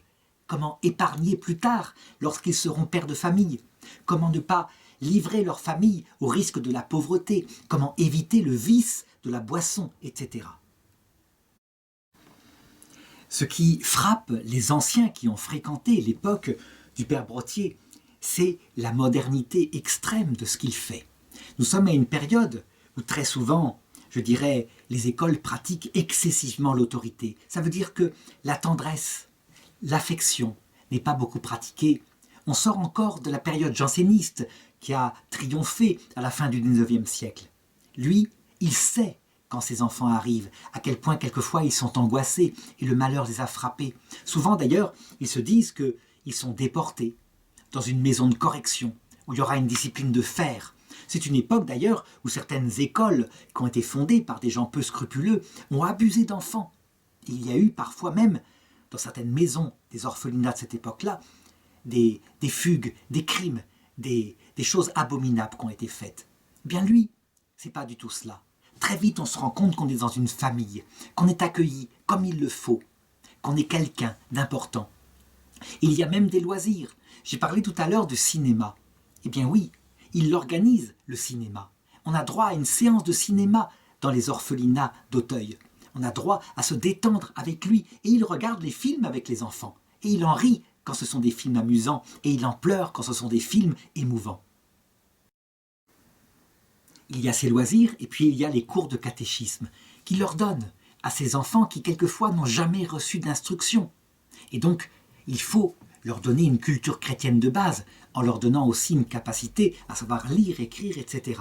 Ça donne parfois des choses hilarantes, comme par exemple ce petit enfant qui essaye de comprendre le catéchisme parce qu'il se prépare avec courage à sa première communion. C'est pour lui très important, d'ailleurs il a pris des résolutions de changer son comportement. Et on lui demande ce que c'est que le Saint-Esprit. Et alors il explique, oui, le Saint-Esprit c'est celui qui s'est fait pigeon. Voilà, c'est ainsi que ça se passe.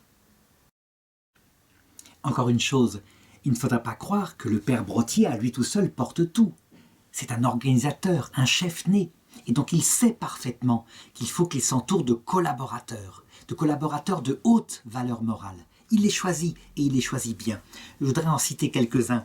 Il y a par exemple M. David. Lui, il est administrateur, et c'est un homme profondément désintéressé.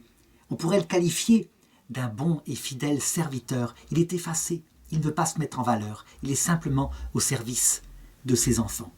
Je pourrais citer aussi un technicien de valeur, monsieur Mouillet, il s'appelle Albert Mouillet, c'est un ingénieur polytechnicien. Et lui, eh bien, il forme à des métiers, toutes sortes de métiers. Il forme les jeunes pour qu'ils soient d'excellents professionnels. Alors, il y a aussi des critiques qui se profilent. Il y a toujours des gens pour regarder de l'extérieur, et en particulier cette œuvre d'église. Les critiques viennent fondamentalement et très souvent du Parti communiste qui s'est développé, qui est très puissant à cette époque-là, et qui regarde cela en disant « mais il manipule la tête de ses enfants, il leur met dans la tête de l'opium, et d'ailleurs, tous ces enfants qui sont là, eh bien il les exploite, c'est une main-d'œuvre facile qui gagne beaucoup d'argent pour ces œuvres-là. Les curés, ce ne sont rien d'autre que des exploiteurs. » Alors, pour répondre à ce genre de critique, le père Brottier, plutôt que, je dirais, d'utiliser la polémique, il préfère utiliser l'humour. Et il a pour cela un jeune, qui est apprenti orphelin, qui, sous un pseudonyme qui s'appelle Zidore, répond dans le journal officiel d'un apprenti. Il dit ceci à ceux qui accusent que les jeunes sont exploités. « Sans blague, répond Zidore, avez-vous réfléchi à ce que vous dites ? Avez-vous calculé mathématiquement ce que coûte et ce que rapporte un apprenti ? Ce qu'il coûte à nourrir, à vêtir, à chausser, à soigner, à distraire. Ce qu'il casse, ce qu'il démolit, ce que coûtent les contremaîtres, les ouvriers, les surveillants chargés de le former. Ce que son travail a d'imparfait, d'inlivrable parfois. Prenez sa place et vous verrez. » Et le journal qui est envoyé, je dirais, à tous ceux qui sont passés par les orphelins d'Auteuil, qui sont 20 000 déjà à cette période-là, eh bien, ils n'hésitent pas à raconter des bonnes anecdotes de ce qui se passe. Par exemple, un jour, on téléphone aux apprentis d'Auteuil pour leur dire « Venez vite chercher des fromages, on vous les donne, vous pourrez les manger, ce sont des fromages, venez vite les chercher parce que, eh bien, ils ont un petit inconvénient, ils sont très très fromages. » Alors on envoie aussitôt des orphelins pour aller les chercher. Et ils prennent le métro, et ils vont à l'endroit indiqué. Et là, effectivement, on leur donne des caisses de fromage. Et ils remontent dans le métro. Et là, soudainement, les fromages révèlent leur nature. On est en plein été, il fait chaud. Et les fromages se libèrent, exhalent leur parfum. C'est terrible, c'est abominable. Un parfum qu'on peut imaginer. Et c'est ainsi qu'ils les ramènent à la maison, tandis que les pauvres gens du métro sont obligés chez eux de changer leurs vêtements, tellement l'odeur est forte. Eh bien ça, le père Brottier, il aime le faire raconter dans le journal.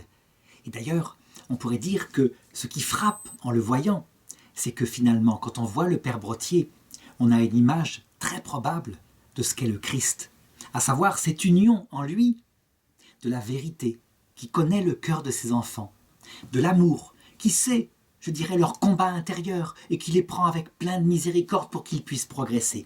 Et puis cet humour total qui est capable de faire du moindre événement une anecdote qui transforme cette vie, pas facile pour eux, ils n'ont plus de parents, en une joie et en de bons souvenirs. Mais la qualité première qui émane de lui et qui grandit en lui au fur et à mesure qu'il vieillit, c'est la bonté. C'est une bonté qui fait qu'il est le père de tous. Et évidemment, il sera critiqué parce que certains le rouleront, c'est évident. Parce qu'il est prêt à donner à tous ceux qui sont dans la misère. Eh bien, on se passe le mot. Et il est arrivé plus d'une fois qu'une personne qui n'était pas du tout dans la misère vienne demander de l'aide au père Brottier, et puis il donnait. Et puis il recevait tout le monde.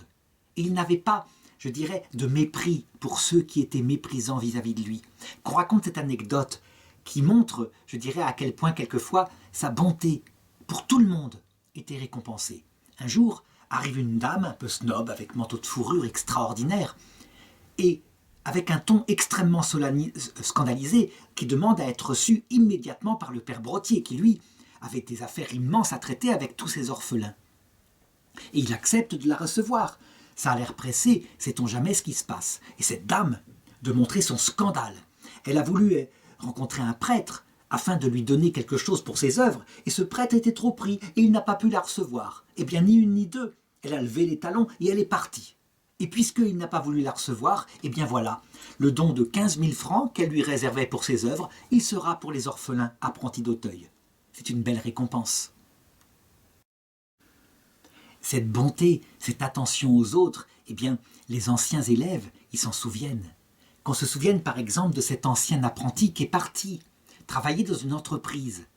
Il y a là un ingénieur qui est le directeur de l'entreprise qui est découragé. C'est la crise économique, il n'arrive plus à vendre. Il pense même au suicide. Et son ouvrier s'en rend compte et il lui dit ceci. « Allez donc voir le père Brottier, vous verrez. C'est un excellent manager, il saura vous encourager, il vous redonnera courage. Vous ne perdrez rien, allez le voir. » Eh bien, il y va. Et plus tard, cet ingénieur racontera, après sa rencontre avec le père Brottier, « Il m'a si merveilleusement remonté le moral que depuis, je n'ai plus jamais connu le découragement. Votre père Brottier, il inspirait l'enthousiasme, il infusait la confiance. » Cette confiance et les conseils qu'il avait donnés à cet ingénieur, certes, s'appuyaient en premier sur Dieu, je l'ai dit, mais s'appuyaient aussi sur le bon sens d'une reprise en main de son entreprise afin de trouver des nouveaux marchés, parce qu'il avait des talents d'organisateur, et il savait communiquer ses bonnes idées, et ces bonnes idées, très souvent, elles marchaient. Je l'ai dit, prier parce que Dieu fait tout, et agir efficacement, comme si Dieu ne faisait rien. Ça pourrait être son proverbe. Ainsi, s'il était parfaitement conscient que le succès qu'il avait remporté aux orphelins apprentis venait de Sainte Thérèse de l'Enfant Jésus, c'était évident. Eh bien, il ajoutait aussi, parce qu'il le savait, il en était lucide, « On a dit que j'étais un vénard. C'est vrai, j'ai eu de la chance, mais il faudrait ajouter que ma chance, ça a été souvent de me lever à 5 heures du matin et de me coucher à 11 heures du soir, parfois minuit, d'écrire des milliers de lettres et d'être toujours là, présent, sur la brèche, au combat. » Et ce combat était organisé, comme le disait Jésus. Si quelqu'un veut construire une maison, qu'il commence par s'asseoir et à regarder s'il a de quoi faire pour mener son projet jusqu'au bout. Et lui, il était d'une très grande prudence pour organiser ce qu'il faisait. D'où ce que j'ai cité, comment il s'est servi de ses 20 000 euros pour après faire de la publicité et en récolter 250 000. Eh bien, c'était comme ça. Il réfléchissait, il priait longtemps avant d'entreprendre une œuvre quelconque. Sa modestie, son humilité étaient grandes. Par exemple, quand venait la fête de Sainte Thérèse, il était là, mais pas au premier rang, alors qu'il aurait pu l'être, lui qui avait fait tellement pour la faire connaître. Non, il savait qu'il n'était là-dedans qu'un serviteur inutile. Par contre, lorsqu'il s'agissait d'utiliser, comme je l'ai dit, les décorations de la Grande Guerre pour faire connaître l'œuvre des orphelins et récupérer des sous afin qu'elle fonctionne, eh bien, il s'en servait et il les portait. Il les portait non pas par ostentation, puisque quelqu'un a signifié que durant toutes ces années où il a fréquenté le père Brottier, jamais il n'a su comment il avait obtenu la Légion d'honneur. Il a fallu sa mort et des publications qui suivent pour que les citations, ils les connaissent enfin et qu'ils lisent ce qu'il avait fait pendant la Grande Guerre.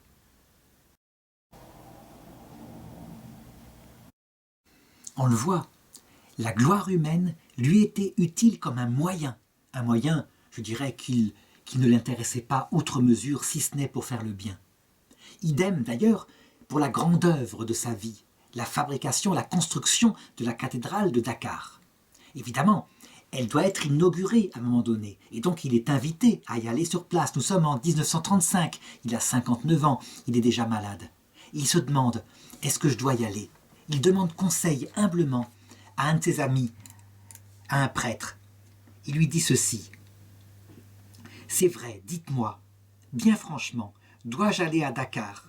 Le cardinal Verdier, monseigneur Le Insec, insiste, mais le docteur s'y oppose. » Et ce conseiller, ce prêtre lui répond: « Mon père, ce serait bien imprudent que vous y alliez. » « Eh bien, répond le père Brottier, je ferai comme vous le dites. » Et il se soumit en toute simplicité à son avis et il n'y alla pas.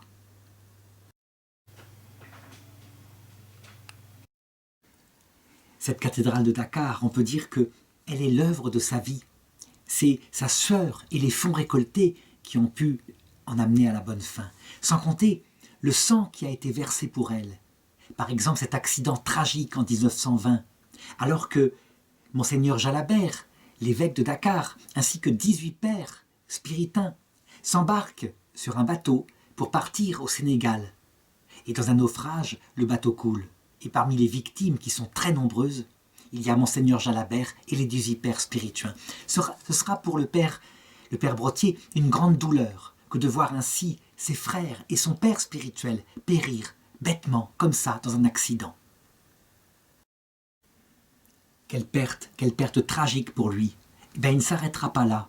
Et à la suite, le nouvel évêque, Monseigneur Le Hinsec, continuera de lui confier cette œuvre de récolter des fonds, et il le fera, je l'ai dit, jusqu'à pratiquement la fin de sa vie, puisque la cathédrale est inaugurée le 2 février 1936.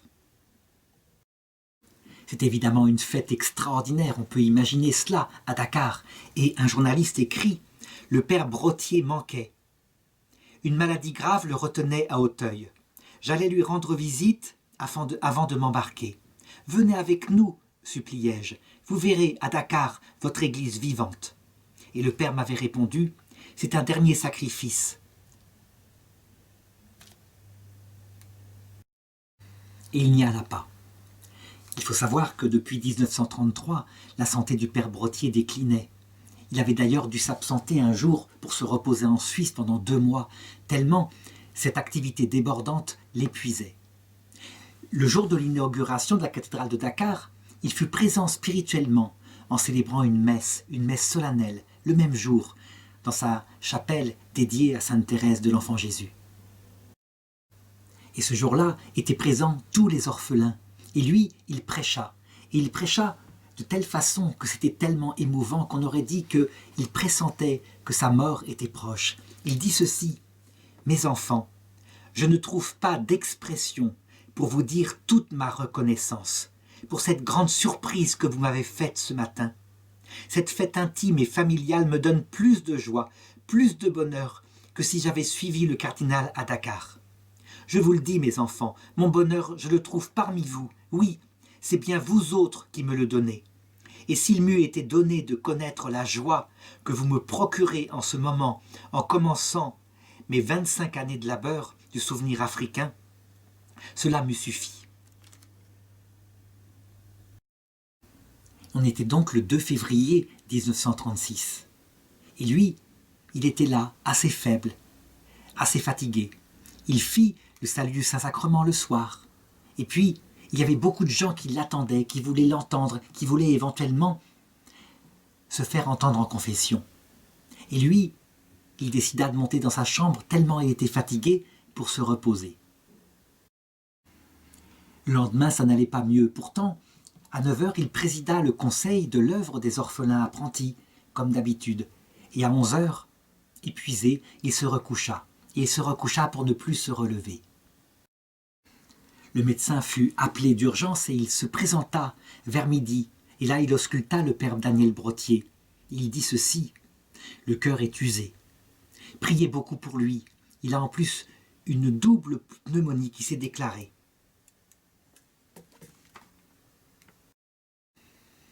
Les enfants, les orphelins, furent prévenus de son état de santé et on les invita à commencer une neuvaine adressée à Sainte Thérèse de l'Enfant Jésus afin que leur père leur soit laissé un peu plus longtemps.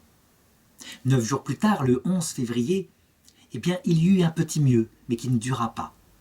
Il ne pouvait même plus rester au lit, il dut s'asseoir sur un fauteuil tellement il souffrait. Il reçut l'extrême-onction et il dit ceci à la religieuse qui l'accompagnait. « Ma tâche est finie. Dieu m'indique que ma tâche est finie. Mon Dieu, que votre volonté s'accomplisse. » Et la grande presse parisienne fut informée que le père Brottier, le célèbre père Brottier, était malade. Et c'est ainsi qu'il fut transporté à l'hôpital Saint-Joseph, où il resta 11 jours, encore, sa maladie ne guérissant pas. À Auteuil, il y avait une adoration permanente du Saint-Sacrement pour lui. Les garçons se relayaient d'heure en heure pour prier afin qu'il guérisse.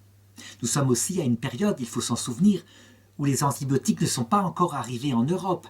Ils arriveront à peu près 10 ans après, lors de la fin de la Seconde Guerre mondiale.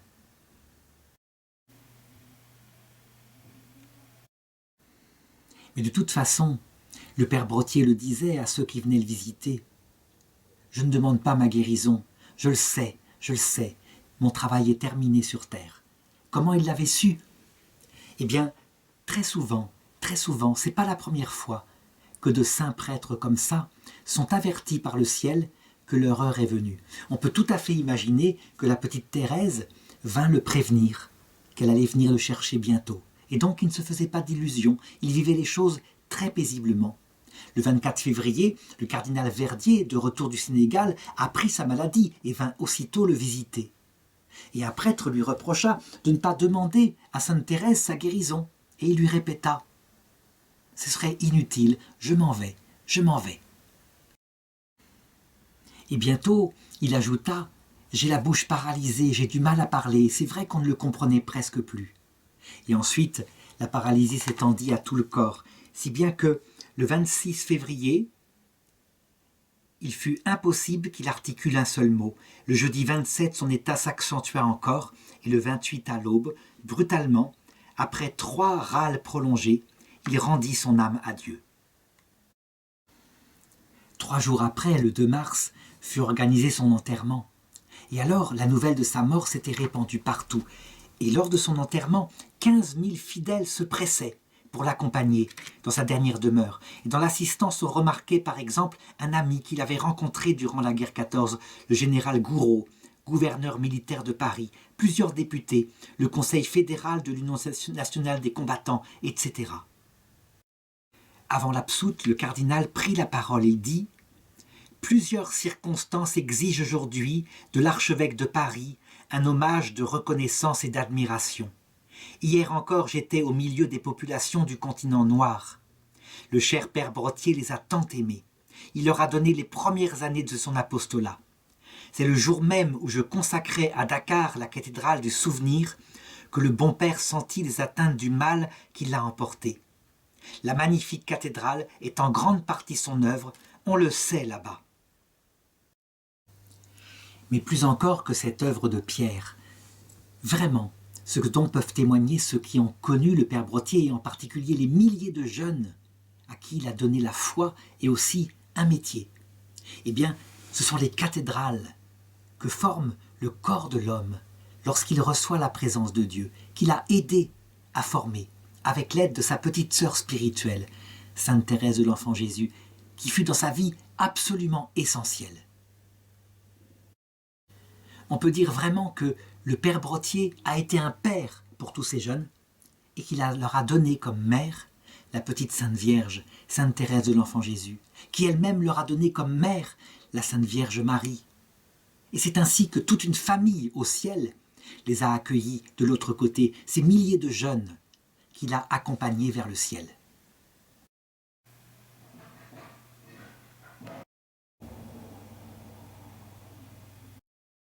Je pense que parmi les 3 œuvres de sa vie, à savoir la cathédrale de Dakar, l'œuvre des anciens combattants de la guerre 14 et les orphelins apprentis d'Auteuil, c'est la 3e qui a été la plus chère à son cœur. Et sans mentir, on peut dire qu'il est mort certainement épuisé par le fait qu'il n'ait pas pu recevoir plus d'enfants. S'il avait pu se démultiplier, multiplier par 100, par 1000, l'œuvre qu'il faisait à Auteuil, il l'aurait fait. C'est ainsi que, après sa mort, eh bien, des gens, instinctivement, des braves gens, des gens qui quelquefois l'avaient connu, quelquefois pas, se mirent à le prier pour des malades, et que les miracles commencèrent à se multiplier. Le premier connu fut justement une enfant qui souffrait d'une double pneumonie, et qui, en un instant, parce qu'on pria pour elle, le père Brottier, fut guérie. C'est ainsi que une enquête fut ouverte à l'archevêché de Paris pour voir si on ne pourrait pas introduire un procès en béatification. Et ce procès fut introduit, et il aboutit, et le père Brottier fut béatifié par le pape Saint Jean-Paul II, qui l'ajouta à la liste de ses grands éducateurs chrétiens, avec Saint Jean Bosco, avec Saint Jean-Baptiste de la Salle, tous ces saints qui marquèrent tellement, au moment où la vie démarre, une jeunesse qui, sans cela, certainement, aurait vécu une vie terrible sur terre, sans la foi.